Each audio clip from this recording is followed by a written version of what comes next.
میں عرض کرنا چاہتا ہوں کہ دعوت اور تنظیم میں کیا فرق ہے؟ مختلف تنظیمیں ہیں، مختلف تنظیمیں ہیں، جی ہاں. تو لوگوں کو تنظیموں کے طریقے پسند آتے ہیں کہ ہم بھی ایسا کر لیں، ہم بھی ایسا کر لیں، اس میں کتنی سہولت ہے. میری بات توجہ سننا، میں کچھ کہنا چاہتا ہوں. مختلف تنظیمیں ان کے کام اچھے لگتے ہیں کہ ان کے کام میں سہولت بھی ہے، ان کے کام میں شہرت بھی ہے، ہم بھی ایسا کر لیں تاکہ ہمارا کام بھی آگے بڑھ جائے. سنو، تو وہ دیکھتے ہیں رواجی طریقے. میری بات یاد رکھنا کہ ساری دنیا کی تنظیموں میں اور سارے دنیا کے طریقوں میں اور اس کام میں کہ صرف سنت کا فرق ہے. جو چیز خلاف سنت ہوگی اس سے اس کام میں بچنا پڑے گا. میں اس کی چھوٹی سی مثال دیتا ہوں تاکہ بات سمجھ میں آ جائے کہ دعوت میں رواج سے بچنا کا کیا مطلب ہے. دھیان سے سننا. اذان کے شروع ہونے سے پہلے، اذان شروع نہیں ہوئی تھی اس وقت، اللہ کی طرف اذان کا حکم نہیں آیا تھا. بلال رضی اللہ تعالی عنہ ایک کے گھر پر جاتے تھے اس کو نماز کے لیے دعوت دینے کے واسطے. نماز نماز نماز نماز، بھائی نماز کے لیے آؤ، نماز نماز. سب گھروں پر سب کو جمع کرتے ہیں مسجد میں نماز کے لیے. جو پہلے آ جاتا وہ آخری آنے والے کا انتظار کرتا. اب تو نماز کے انتظار کا مزاج نہیں ہے. 2 منٹ اوپر ہو جائے تو مقتدی ناراض امام سے، ہم تاجر ہیں، نماز وقت نہیں کھڑی ہوئی. اور صحابہ انتظار کرتے تھے بعد میں آنے والوں کا. حضور اکرم صلی اللہ علیہ وسلم انتظار کرتے تھے کہ جب تک آنے والوں کی جوتوں کی آواز سنتے رہتے آپ نماز شروع نہیں کرتے تھے کہ لوگ آ رہے ہیں. بھی عشاء کی نماز میں تاخیر ہوتی تھی، عشاء کی نماز میں تاخیر ہوتی تھی. اتنی تاخیر ہوتی تھی کہ جو نماز کے لیے صحابہ آئے ہوئے ہوتے تھے عشاء کی نماز کے لیے، وہ تاخیر کی وجہ سے سو جاتے تھے مسجد میں. سب عشاء سے پہلے سو جاتے تھے. تاخیر ہوتی تھی، عشاء سے پہلے صحابہ مسجد میں سو جاتے تھے انتظار کرتے کرتے. ایک دقت پیش آ رہی تھی، کیا کریں؟ ایک کو بلانے کے لیے جاویں، پھر وہ سب آویں، پھر اس کے بعد نماز ہوتی. ایک وقت کے لیے تو نہیں، 5 وقت کے لیے. یہ کیا کرنا چاہیے؟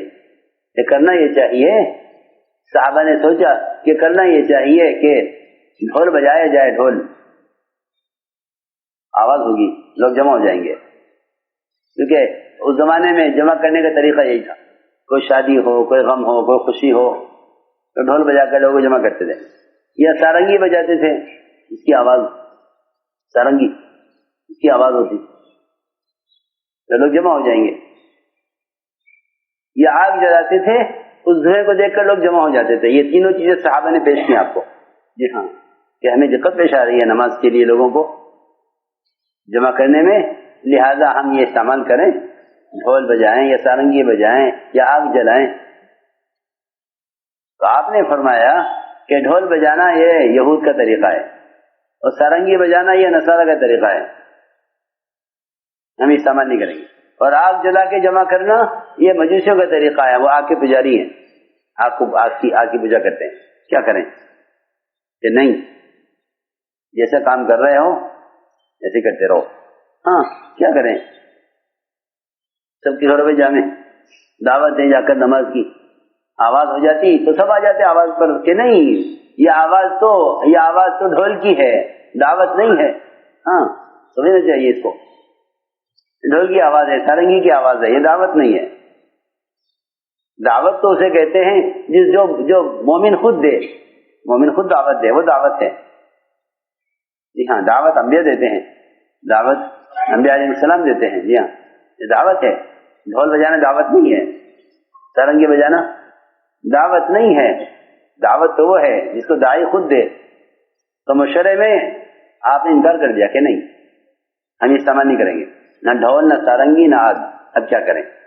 اب کیا کریں؟ تو فکر بڑھا اور بوجھ پڑا. جی ہاں، اور دقت اور مجاہدہ آیا. تو صحابی نے خواب میں دیکھا کہ ایک فرشتہ وہ سارنگی لے کے گھوم رہا ہے. یہ صحابی ملے عبداللہ بن زید بن عبد ربی، کہا کہ بھئی یہ بیچو گے؟ یہاں کیا کرو گے اس کا؟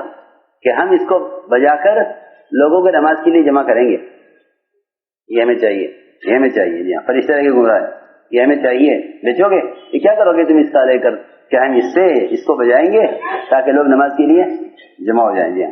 یہ کہا صحابی نے فرشتے سے.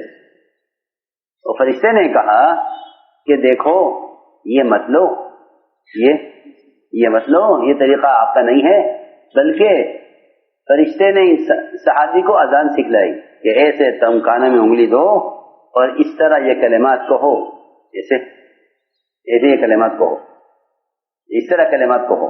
چنانچہ صحابی نے اسی طرح یہ اذان سیکھ لی فرشتے سے. خواب سے آنکھ کھلی، آپ کے پاس آئے، ایسے میں نے خواب دیکھا ہے. ٹھیک ہے، دیکھا ایک فرشتے نے اس طرح مجھے اذان سکھلائی ہے. فرمایا ہاں یہ خواب سچا خواب ہے، اللہ کی طرف سے اذان آ گئی ہے. تو دوسرے صحابہ نے بھی عرض کیا ہم نے بھی ایسے خواب دیکھا، ہم نے بھی ایسے خواب دیکھا. سنو کہ ہاں دیکھو اذان آ گئی. فرماتے تھے تم اس کام میں اتباع سنت سے چلو تو اللہ تعالیٰ تمہاری بات دور تک پہنچائیں گے بغیر کسی واسطے کے. سنو فرماتے تھے کہ ابراہیم علیہ السلام نے کہا تھا اللہ سے کہ اتنی پست جگہ تمام پہاڑوں کے درمیان اس وادی میں سے میری آواز کہاں تک پہنچے گی؟ آپ کہہ رہے ہیں ساری دنیا کے لوگوں میں حج کا اعلان کر دو. اللہ نے فرمایا کہ آواز لگانا تمہارا کام ہے، پہنچانا ہمارا کام ہے.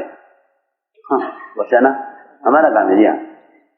ان روحوں نے بھی تلبیہ کہا جن روحوں کے لیے متعین ہو گیا تھا کہ ان کو حج کی سعادت ملے گی، انہوں نے بھی تلبیہ کہا ہے کہ ہم حاضر آپ کی آواز پر. جی ہاں اعلان ہو گیا. تو آپ اعلان کیجئے، آپ لوگوں میں حج کا اعلان کیجئے. وہ کون سنے گا؟ یہاں کوئی بھی نہیں ہے. یہ پہنچانا ہمارے ذمہ ہے.